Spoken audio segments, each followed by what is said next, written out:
ದಿನೇ ದಿನೇ ಹೆಚ್ಚಾಗ್ತಿರುವ ಬೇಸಿಗೆ ತಗ್ಗಿಗೆ ನಮ್ಮ ದೇಹಕ್ಕೆ ತಂಪು ಮಾಡಲು ಹೆಸರುಬೇಳೆ ಸಾಂಬಾರು ಈಗ ಯಾವ ರೀತಿ ಮಾಡೋದ ಅಂತ ನೋಡೋದ ಬನ್ನಿ.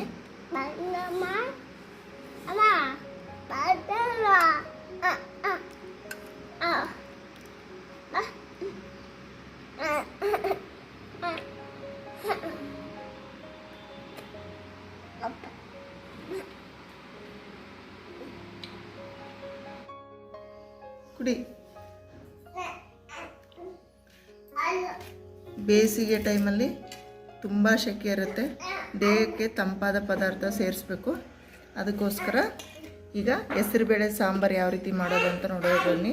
ಇದು ತುಂಬ ಟೇಸ್ಟಿಯಾಗಿರುತ್ತೆ, ಹೆಲ್ದಿಯಾಗಿ ಬೇಗನೆ ಮಾಡ್ಬೋದು. ರೈಸು ತುಂಬಾ ಒಳ್ಳೆ ಕಾಂಬಿನೇಷನ್ನು. ಇಲ್ಲಿ ಹೆಸರುಬೇಳೆ ತೊಗೊಂಡಿದ್ದೀನಿ, ಒಂದು ಅರ್ಧ ಹೋಳಷ್ಟು ನಿಂಬೆಹಣ್ಣು, ಕೊತ್ತಂಬರಿ ಸೊಪ್ಪು, ಕರಿಬೇವು, ಒಂದು ಸ್ವಲ್ಪ ಜೀರಿಗೆ, ಒಂದು ಎರಡೆರಡು ಕಾಳು ಮೆಣಸು, ಒಂದು 4 ಹಸಿಮೆಣಸಿನ್ಕಾಯಿ. ಇದನ್ನು ಯಾವ ರೀತಿ ಮಾಡೋದ ಅಂತ ನೋಡೋದ ಬನ್ನಿ. ನೋಡಿ, ಹೆಸರುಬೇಳೆನ ನೀಟಾಗಿ ತೊಳ್ಕೊಂಡು ಒಂದೆರಡು ವಿಜಿಲ್ ಕೂಗಿಸ್ಕೊಳ್ಳೋದ.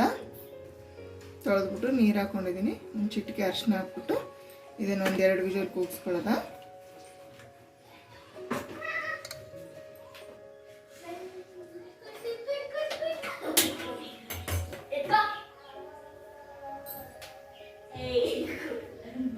ನೋಡಿ, ಈಗ ಹೆಸರುಬೇಳೆ ಬೇಯಕ್ಕಿಟ್ಟಿದ್ದೀನಿ.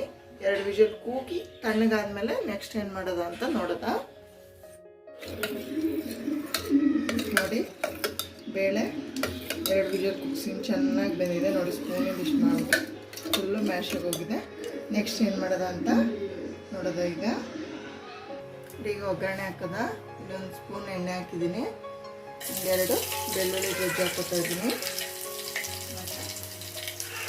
ಮತ್ತು ಸ್ವಲ್ಪ ಹಿಂಗೆ. ಪ್ರತಿಯೊಂದು ಅಡುಗೆಗೂ ಹಿಂಗೆ ಯೂಸ್ ಮಾಡಿ, ಆರೋಗ್ಯಕ್ಕೆ ಒಳ್ಳೆಯದು, ಗ್ಯಾಸ್ಟ್ರಿಕ್ ಆಗಲ್ಲ.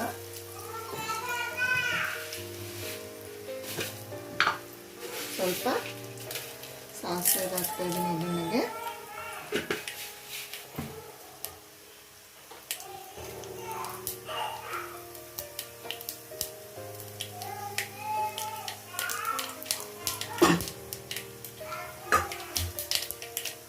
ಇದು ಬೇಸಿಗೆ ಟೈಮಲ್ಲಿ ಸಾಂಬಾರು ತುಂಬಾ ಚೆನ್ನಾಗಿರುತ್ತೆ, ಟ್ರೈ ಮಾಡಿ ನೋಡಿ.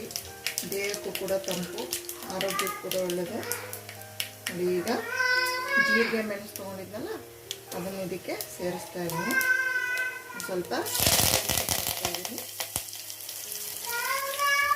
ಮತ್ತು ಖಾರಕ್ಕೆ ನಾನಿಲ್ಲಿ ಹಸಿಮೆಣಸಿನ್ಕಾಯಿ ಯೂಸ್ ಮಾಡ್ತಿದ್ದೀನಿ. ಇಲ್ಲಿ ಹಸಿಮೆಣಸಿನ್ಕಾಯಿ ಹಾಕ್ತಿದ್ದೀನಿ. ಸಾಂಬಾರು ಕೂಡ ಇದು ಬೇಗ ಆಗೋಗುತ್ತೆ.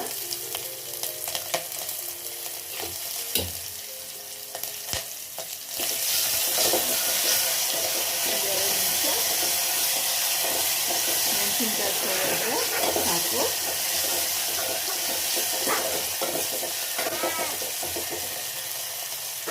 ನೋಡಿ, ಈಗ ನೆಕ್ಸ್ಟು ನೋಡಿ, ಈಗ ಒಗ್ಗರಣೆ ಬೆಂದಿದೆ. ಇದಕ್ಕೊಂದು ಚೂರು ನೀರು ಹಾಕ್ತಾಯಿದ್ದೀನಿ, ಮತ್ತು ಒಂದು ಸ್ವಲ್ಪ ಬೆಲ್ಲ ನಿಮಗೆ ಬೇಕು ಅಂತ ಹಾಕ್ಕೊಳ್ಳಿ, ಇಲ್ಲಾಂದರೆ ಬೇಡ.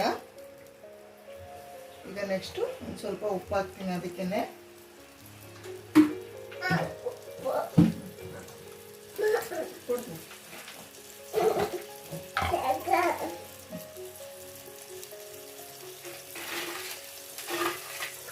ರುಚಿಗೆ ತಕ್ಕಷ್ಟು ಉಪ್ಪು ಹಾಕಿ,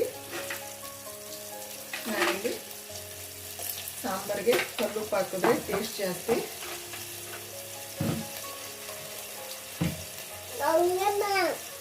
ಇದೊಂದು ಚೂರು ಬೇಯಲಿ.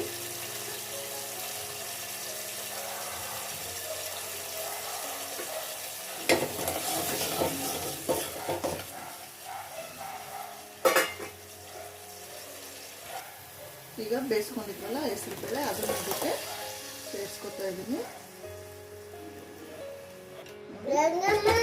ಇದಕ್ಕೆ ನಿಮ್ಗೆ ಎಷ್ಟು ತೆಳ್ಳಗೆ ಬೇಕೋ ಗಟ್ಟಿಗೆ ಬೇಕೋ ನೋಡಿಕೊಂಡು ನೀರನ್ನ ಮಿಕ್ಸ್ ಮಾಡ್ಕೊಳ್ಳಿ. ಇದನ್ನ ಹೀಗೆ ಗಟ್ಟಿಗೆ ಮಾಡಿಕೊಂಡ್ರೆ ಚಪಾತಿಗೆ ರೊಟ್ಟಿ ಜೊತೆನೂ ದಾಲ್ ಥರ ತಿನ್ಬೋದು, ಟೇಸ್ಟಿಯಾಗಿರುತ್ತೆ.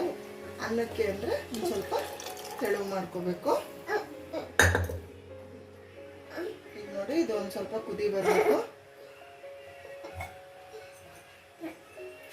ನೋಡಿ, ಈಗ ಹೆಸರುಬೇಳೆ ಸಾಂಬಾರು ಕುದೀತಾ ಇದೆ. ಲಾಸ್ಟಲ್ಲಿ ಒಂದು ಅರ್ಧ ಹೋಳು ನಿಂಬೆಹಣ್ಣು ಹಿಂಡ್ತಾ ಇದ್ದೀನಿ. ನಿಂಬೆಹಣ್ಣು ಬೇಡ ಅಂದರೆ ಹುಣಸೆಹಣ್ಣು ಕೂಡ ಹಾಕೋಬೋದು. ನೋಡಿ, ಲಾಸ್ಟಲ್ಲಿ ಒಂದು ಅರ್ಧ ಹೋಳು ನಿಂಬೆಹಣ್ಣು ಹಿಂಡ್ಬಿಟ್ಟು ಮಿಕ್ಸ್ ಮಾಡಿ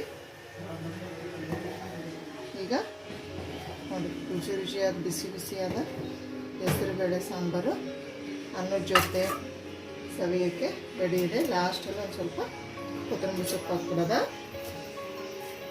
ಟೇಸ್ಟು ತುಂಬ ಚೆನ್ನಾಗಿರುತ್ತೆ, ಘಮನೂ ಅಷ್ಟೇ ಘಮ ಅಂತ ಇರುತ್ತೆ. ಟ್ರೈ ಮಾಡಿ ನೋಡಿ. ಬೇಸಿಗೆಗೆ ನಮ್ಮ ಬಾಡಿಗೆ ಹೆಸರು ಕಾಳು ಹೆಸರುಬೇಳೆ ಯೂಸ್ ಮಾಡಬೇಕು, ತುಂಬಾ ಒಳ್ಳೆಯದು. ಈಗ ಸಾಂಬಾರು ರೈಸ್ ಜೊತೆ ಊಟ ಮಾಡೋಕ್ಕೆ ರೆಡಿ ಇದೆ. ನೋಡಿ ಎಷ್ಟು ಚೆನ್ನಾಗಿದೆ, ನೋಡೋಕ್ಕೂ ಕೂಡ ಅಷ್ಟೇ ಚೆನ್ನಾಗಿದೆ.